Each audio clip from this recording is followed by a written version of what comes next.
Good Monday morning, everyone. We are back on the floor of the New York Stock Exchange with Jim Cramer to talk about the markets and the rally. Jim, what happened to 2s and 10s? It's very interesting because someone asked, so I was waiting in line at the at a beach club this weekend, and someone said to me, all I want to talk about is 2s and 10s, obviously watch the show, but I think that you raise a great point, which is the worries that were last week's, especially at the beginning of the week, just dissipated. Now, what I don't like to see is worries that dissipate that then could come back.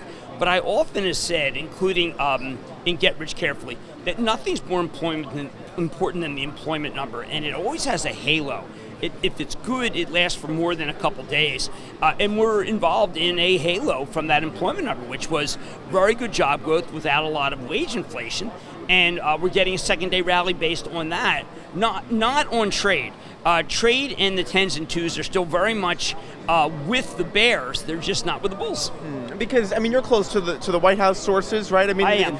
There's no evidence to suggest that President Trump has changed his position. No, the opposite. I think he's gotten much tougher as days go on, and that the employment number on Friday gave him even more of a sense that he can play hardball without worry about jobs. My friend Dan D'Amico, vice president, tweeted out talking about the real impact of last time that this 232 was used by 2001 to 2003, President Bush, and there were only 13,000 jobs lost according to the ITC. It really just didn't play a role.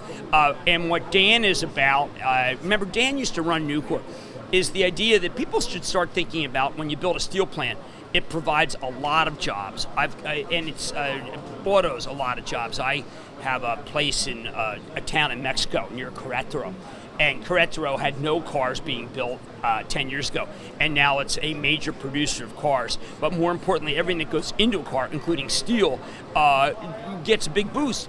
And steel, when you look at a mini mill that has been created by Nucor, you see a slew of jobs, and that's what matters. Jim, let's move on, talk about some individual stocks. There were reports that Groupon is trying to drum up sale. Yeah, this is important. Rich Williams has been on Mad Money a bunch of times, and he's been trying to streamline the company, get rid of a lot of revenues that didn't produce a lot of good earnings or good gross margins, and it didn't produce an up stock. And so Recode said that maybe he wants to sell. This is unfortunate. I think he's done a remarkable job. It's a very big app. The daily deals are still very important. We used to use Groupon a lot at Bar San Miguel. Fortunately, we've been able to not have to discount that much, which is what matters. We're a bar, not a restaurant. Restaurants love Groupon. And I think that this is an undervalued stock and should be bought. D.A. Davidson says that it could be worth $12. Yeah, look, I read that. I thought it was a little too bullish, Mr. Fort. But I do think that in general, if it really is for sale, you're going to get 6. And there's not a lot of risk on the downside. So I suggest that people buy the stock of Groupon. It is our stock of the day on Real Money. There'll be a lot written about it and a lot of technical analysis too. So I would be a buyer of Groupon. And Jim, last Friday on Mad Money, you also suggested folks might want to start buying GE shares. Yeah, it's time. I mean, here's what's going on with GE is John Flannery is indeed streamlining the company. Speaking of streamlining, you're going to get aerospace. A lot of articles lately about how GE is taking share from United Technologies. That's pretty amazing. In the engines, the engine servicing business is really good. By the way, the turbine servicing business is really good. There's not a lot of turbines being built, more alternative energy. Well, GE is the largest in alternative energy. But most importantly is I think that healthcare, the spin-offs can be worth far more than people realize. It's a really good, Thermo Fisher is a great company. That's a good comp to what GE could be worth. Danaher, another good comp, although Danaher has other divisions, but Danaher is a really good comparable. Don't forget, Baker Hughes, a GE company's got oil in the 70s. Wow, remarkable. When Flannery inherited the company, it was almost half that. So I think that Flannery's got a lot of things going. He's a quietly reinventing the company, getting rid of a lot of the fat. He's he's non-promotional. A lot of people, I think, are underestimating him because they didn't realize how bad the company was that he got, particularly in some of the things like long-term care, which should have been flagged by both the auditors and the board, if not by the previous CEO. He inherited a real bad hand. He is augmenting that hand.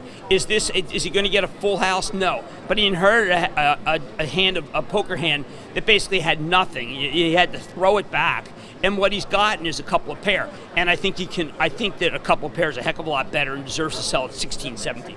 So maybe JP Morgan analyst Steve Tusa should raise his price target. Well, Steve did say, look, he's using that $11 price target. The stock was at 12. I mean, Steve's the best. And I think that Steve is being very rigorous in his sum of the parts analysis.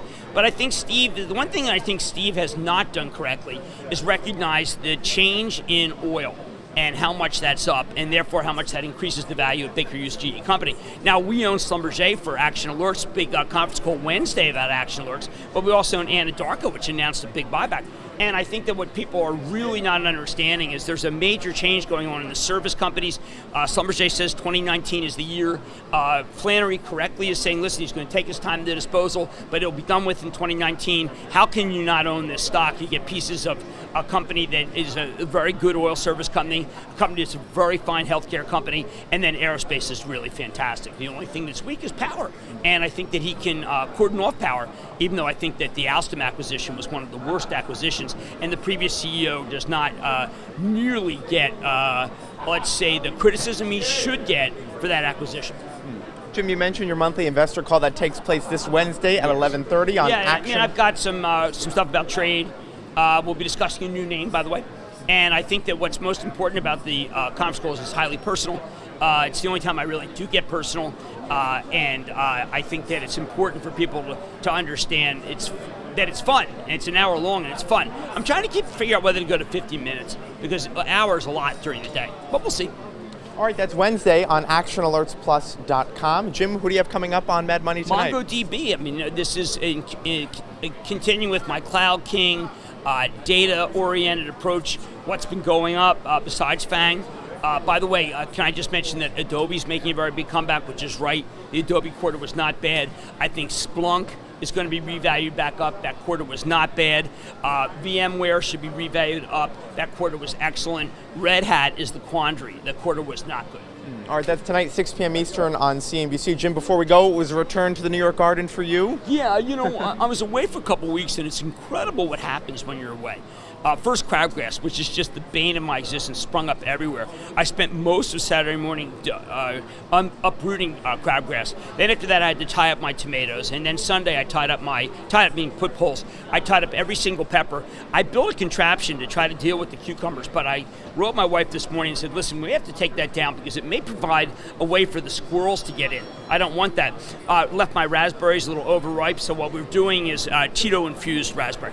Those raspberries look great. You posted that picture. Yeah, the infusion of raspberry in vodka, I think, is quite good and much, really very, very fresh. The cucumbers have gone riotous. I've gotten 2 zucchinis already and tons of string beans. The string beans, again, this is what happens. They're a week old. They should have been picked last week. They started getting those little bumps from the seeds. Nothing I can do. I like the... and I didn't have to serve peas either. I make my vegetables without butter because they're so fresh and they don't need it. Okay, Jim Cramer, thank you so much.